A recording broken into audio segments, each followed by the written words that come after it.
미국 동부 기준 2021년 2월 21일자입니다. 자, 미국의 선진국이 다시 한번 크게 의심받는 미국의 스노우 스톰, 윈터 스톰이죠. 겨울 폭풍우 때문에 텍사스나 오클라호마주가 아니라 엄청나게 많은 지역에서 전기가 끊기고 이렇게 추운 곳에 나와서 불을 떼고 있어야 되는 그런 심각한 상황이 되고 있는데요. 자, 이게 이제 왜 그런지에 대한 기사가 처음으로 이렇게 나왔군요. 그래서 How Texas Drive for Energy Independence. 자, 어떻게 텍사스의 추진이 에너지 독립에 대한 추진이 디제스터에 그 텍사스를 준비시키게 되었는가? 즉 텍사스가 에너지를 독립하려고 했던, 즉 에너지 독립이라는 것은 이제 deregulation, 그만큼 에너지 기업들의 자유화죠. 규정으로부터 없애는. 그래서 많은 민간 업체들이 에너지 회사들이 생기도록 했던 텍사스의 추진체가 결국 이 디제스터를 준비하도록 만들었다는 것이에요. 그래서 보시면은 에너지 산업의 지배, 그 다음에 자 보십시오. 리퍼블릭 오브 텍사스, 아직도 자기들은 텍사스 공화국이라고 부르고 있습니다. 상당히 텍사스가 다른 주들에 비해서 자기의 독립적 성향이 괜찮죠. 그래서 that don't mess up with Texan이죠. 텍사스 사람하고 소란을 피우지 말라는 정말 lonely star state, 외로운 별의 주죠. 자, 그런 에토스, 정서가 다시 말하면 에너지 기업의 독점하고요. 그 주의 독립적인 텍사스 공화국의 정서가 어떻게 엄청난 liability, 손해가 되었는가?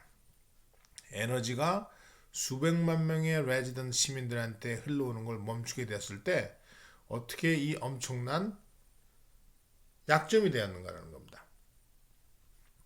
자, near collapse, 거의 붕괴죠, 붕괴. 텍사스의 electrical grid, 그리드는 이렇게 망이에요, 망. 우리가 네트 같은 걸 생각하시면 됩니다. 그물망 같은 거. 그래서 electrical grid 하면 이제 전기망을 얘기합니다. 텍사스 전기망에 거의 근접한 붕괴. 붕괴가 can be traced, 흔적이 찾아질 수 있다. 일부 결정입니다. 1999년에 결정까지 거슬러 올라갈 수 있고 그 결정 embark on 뭐뭐를 출항시키는 겁니다. electrical deregulation, 즉 자유화죠. 전기에너지의 자유화에 있어서 폭넓은 실험을 시작했던 99년의 어떤 결정의 일부 그 원인을 찾을 수 있어요. 텍사스 전기망이 이렇게 붕괴한 것은요. 그래서 이 당시에 텍사스가 자신 있기 때문에 99년도에 결정을 내립니다. 많은 주간에 연결된 전기망, 에너지망이 아니고 그만큼 텍사스가 석유도 많이 났기 때문에 가스라든지 그래서 결국 사실 텍사스의 주된 부의 원천은 가스하고 오일이었습니다. 부시 가문도 거기에 혜택을 받았고 지금도 텍사스의 많은 정치가들은 기름으로 굉장히 돈을 번 사람들인데요. 결국에는 이들의 자유로운 결정이 그만큼 그래서 그 전체의 그 주의 전기 배송 시스템을요 시장 중심의 민간 에너지 업자들한테 넘겼다는 겁니다. 그래서 도매로도 팔고 소매로도 팔 수 있는 자유로운 거래가 될 수 있도록 에너지 산업체도 그걸 원했고 국민들도 원했고 양쪽 민주당 공화당도 다 지지했어요. 그래서 그때의 입장은 전기 전력 에너지 산업의 경쟁이 텍사스 사람들한테는 이익을 가져다 줄 것이다. 왜냐하면 매달 나오는 비용을 줄이고 전기요율을 경쟁시켜서 그래서 그들이 쓰는 소비자들이 쓰는 에너지를 선택할 수 있도록 해줌으로써 가격 경쟁을 통해서 혜택을 받을 것이다 라고 해서 폭넓게 지지를 받았었는데 결국에는 이것이 이번에 심지어는 이제 전기에너지가 어떤 집은 2천만 원까지 나왔다고 그러죠. 왜냐면은 수요와 공급의 원칙에 의해서 작은 양의 어떤 공급 전기 에너지를요 나눠서 줄 때는 그만큼 가격이 올라갑니다. 그때그때 매일매일 시장가에 따라 다르기 때문에 집안에 전기를 드리는데 없는 전기를 갖다가 공급해 주기 때문에 그것이 굉장히 귀금속처럼 가치가 있어 버리는 겁니다. 그래서 어떤 집에서는 여기 에피소드가 직접 나오거든요. 그래서 거의 2천만 원 정도의 그 전기료가 나와가지고 통장에서 다 빠져나갔다라고 한탄하는 시민회의까지. 여기 봅시다. 여기 거의 뭐 2천만 원 가겠죠. $16,752 그 정도의 빚을 지는 텍사스 사람의 어떤 고통에 대해서도 우리가 자 이거 보면 참 미국이 어떤 면에서 보면은 이렇게 쉽지 않은 정말 끔찍한 후진국일 수도 있다는 생각이 듭니다. 자, 그 다음 거 보시면은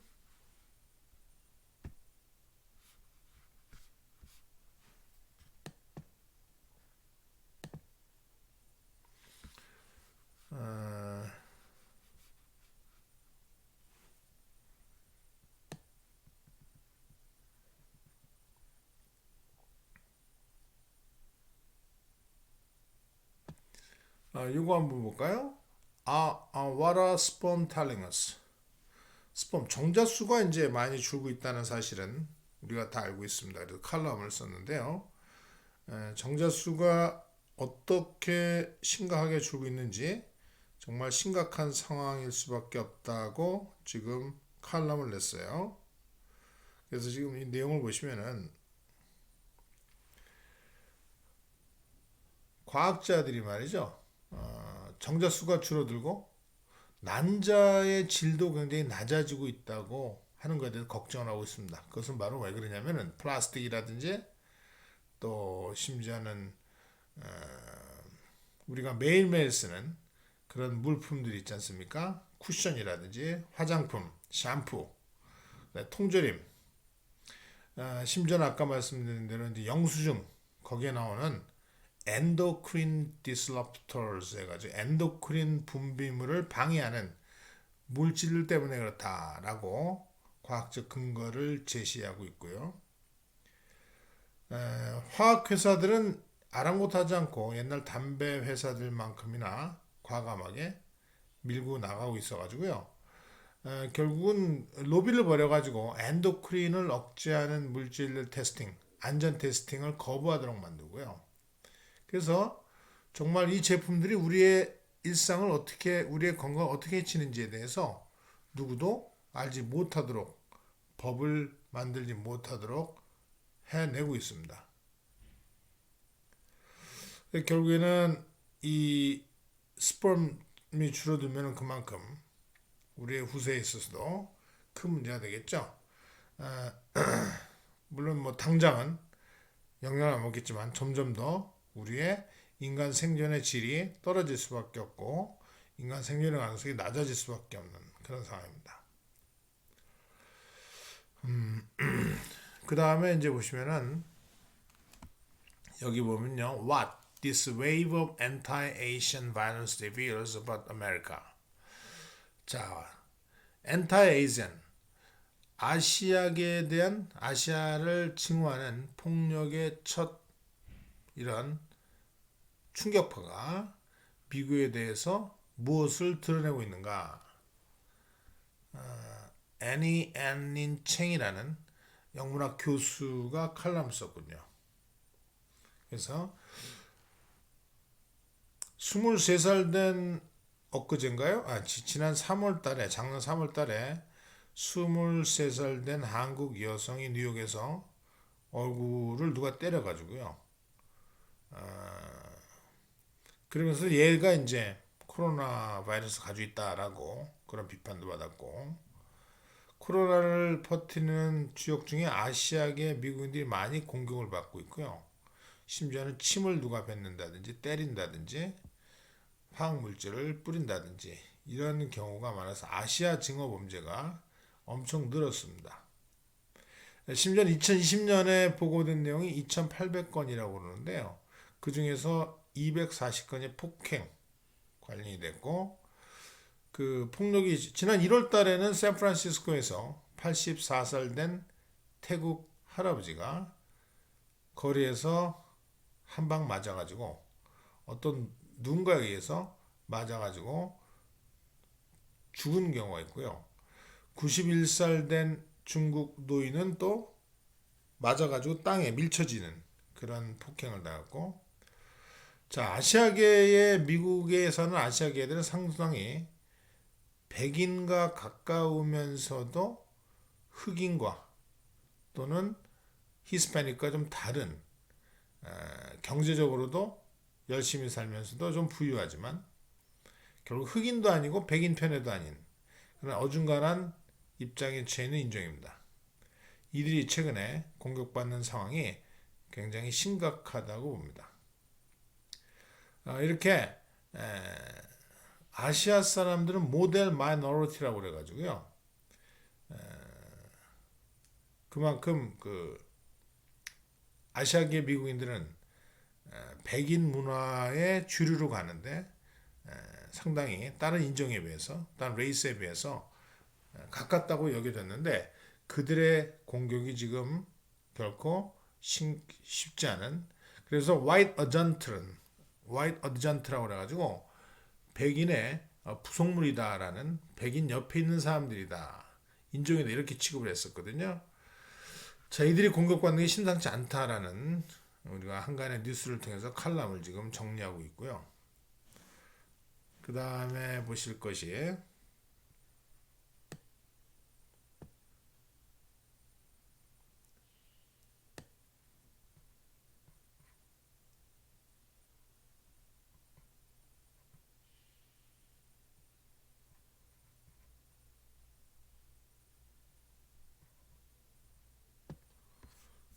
요건 팀 말리의 이야기라고 그래가지고, 딸이 hospitalized, 12살 때 딸이 병원에 입원한 순간부터 엄마는 수천 명의 이방인들하고 대화를 시작합니다. 즉 삶과 죽음, 그 다음에 가족, 종교, 의식 같은 거에 대한 이 여성이 글을 통해서 자기 딸의, 죽어가고 있는 딸의 모습을 그려서 많은 사람과 소통하고 있다는 내용을 전하고 있고요.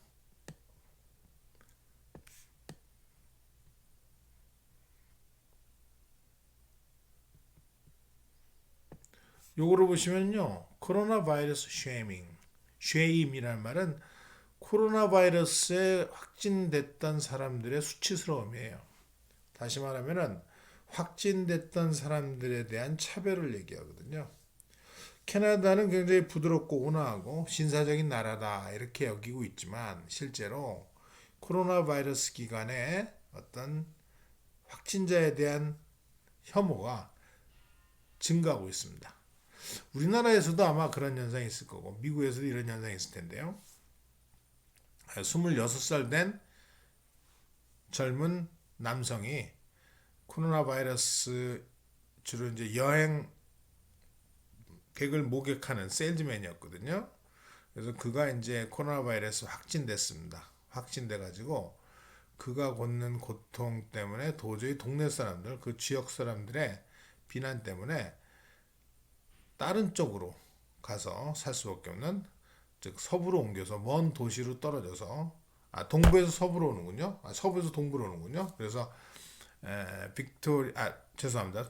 동부 쪽으로, 서부 쪽으로 왔어요. 그래서 수천 마일 떨어져 있는 그런 동네로 이사 와서 그가 겪는 아픔들에 대해 쓰고 있는데요. Concern over public shaming. 자, 남들 앞에서의 그 치욕스러움에 대한 걱정이죠. 퍼블릭 쉐이밍은 이제 확진자로서의 수치스러움이에요. 그 수치스러움이 너무 어떤 캐나다의 provinces, 캐나다 주를 province라고 얘기합니다. 미국은 state라고 그러는데요. province 지역에서 너무나 prevalent, 널리 퍼져 있어가지고 의사들은 걱정하기를 그것이 바로 코로나 바이러스 케이스들을 underground, 바닥으로 숨기게 하고 있다. 다시 말하면 잘 드러나지 않게 하고 있다라고 얘기하고 있습니다. 자기가 코로나 확진자로서의 검사를 받는다든지 자기를 공개하는 것을 사람들로 하여금 두려워하게 만드는, 그래서 drive underground, 묻고 있다. 그만큼 쉐이밍에 대한 컨선이 너무 많아가지고 코로나 바이러스 케이스를 안 알리려는 그런 현상이 너무 강해지고 있다는 겁니다. 자, 미국은 계속 지금 10만 명 이하로 지금 유지하고 있는 상태고요.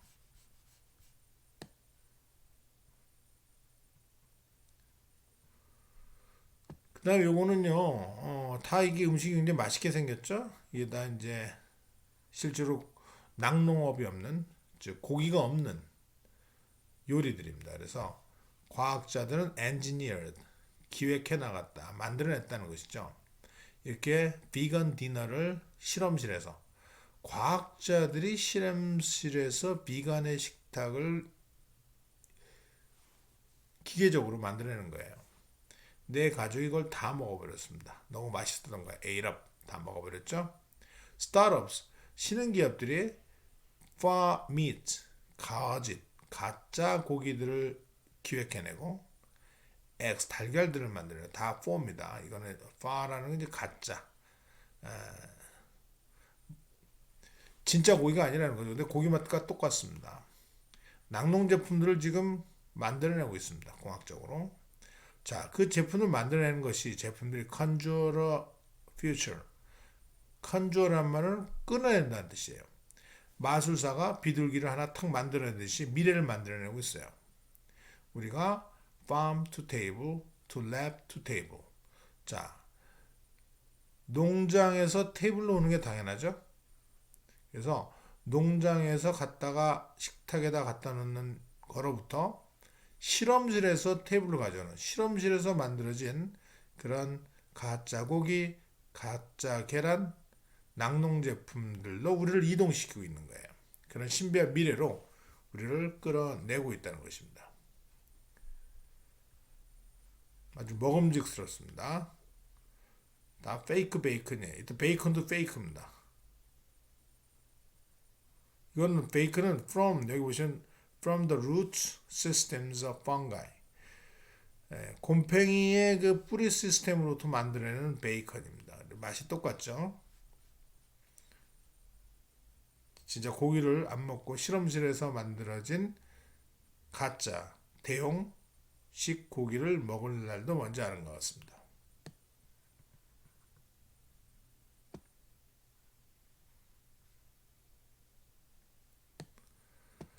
저도 처음 봤는데 실로모 힐렐이라는 사람이 있는데요. 그가 1940년대 50년대 초까지 12만 명의 유태인들이 이라크로부터 탈출했도록 도와줬던 사람입니다. Working undercover, 언더커버는 스파이입니다. 스파이로 일하면서 그는 뇌물을 쓰고 가짜 비자를 이용하고 스머글러, 밀수업자 망을 이용해서 라퓨지들을 이스라엘로 40년대 후반, 50년대 초반 이스라엘로 데려옵니다. 이스라엘이 1948년에 독립을 하게 되는데 그 전후로 많은 동부 유럽이라든지 자이오니즘, 시온주의 운동을 통해서 이스라엘 사람들이 많이 팔레스타인으로 돌아오죠. 그래서 아랍인들, 팔레스타인 사람들을 내쫓고 독립국가를 세우는데 그걸 보고 있었던 힐렐이라는 사람이 외교관으로 가장해서 이라크에 살고 있는, 그동안 팔레스타인에서 쫓겨나서 이라크에 살고 있었던 12만 명의 유태인들을 이라크를 탈출시켜서 바로 돌아오도록, 동부에서 많은 유태인이 돌아오는 걸 보고 동부에서만 오면 안 된다. 바로 이라크에서도 많은 유태인들이 학살당하고 있는데 거기서 탈출시켜야겠다 해가지고 탈출시켰던 그 위인이 죽었다는 소식입니다. 그래서 이 사람에 대한 얘기를 읽어볼 수 있을 거고요.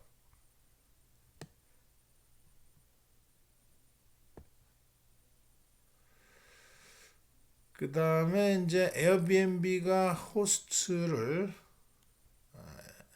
그만큼 팬데믹 정책이 더 심각해지니까 비용이 더 많이 들 수밖에 없습니다. 그래서 호스트들은 이제 안 하고 싶어요. 너무나 에어비앤비에서 요구하는 방역 조건이 너무 까다롭기 때문에. 근데 그게 또 나가는 것도 쉽지 않다고 얘기하죠.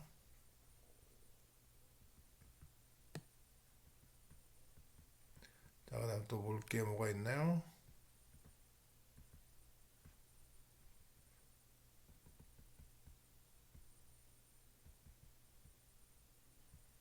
자꾸 표면이 바뀌어서 제가 좀 아까 본 내용들을 이 금방 또 사라지고 또 새로운 게 나타나고 그러기 때문에 제가 이렇게 헤매게 될 때가 있는 겁니다.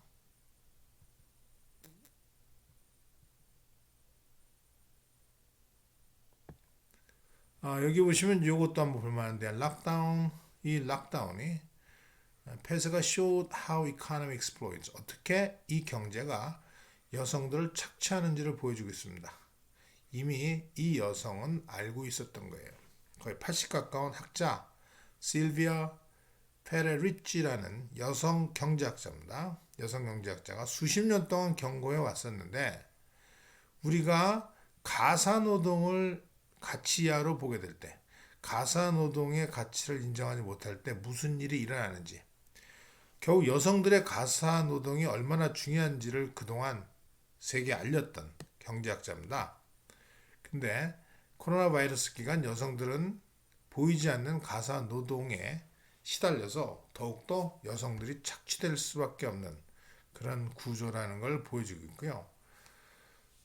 가사 노동에 대한 어떤 보이지 않는 경제의 대가를 밝히는데 큰 공을 세운 사람이고 그 숨겨진 가사 노동의 가치가 얼마나 중요한지를 얘기했던 시간당 최저임금도 안다는 상황에서 여성들이 얼마나 가정 내에 착취당하고 있는지 보여줬는데 코로나 바이러스 기간에 더 심각하게 여성들이 가정 내에서 착취되고 있다는 모습입니다.